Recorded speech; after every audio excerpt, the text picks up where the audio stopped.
And right now, for the second night in a row, demonstrators preparing to gather here at Aurora City Hall in about 30 minutes, demanding justice for a man killed by police last week.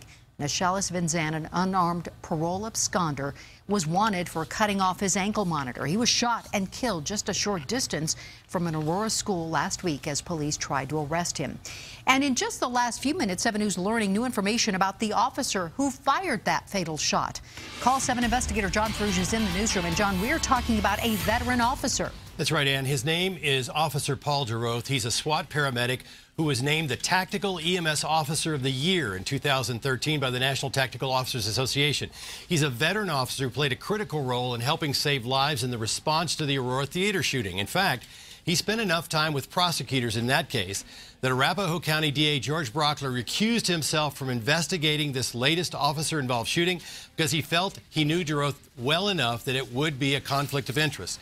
In a conversation this afternoon with the new Aurora Police Chief, I asked if he thought it appropriate that the police department investigates itself in these cases and whether he would support an outside review. If I felt there was a lack of credibility with the people who investigated officer-involved shootings, then I would support it. But as I said at the beginning of this, everything I saw from the beginning, everything I've seen since the investigation, the information that has been shared with me, I've been incredibly confident in the process.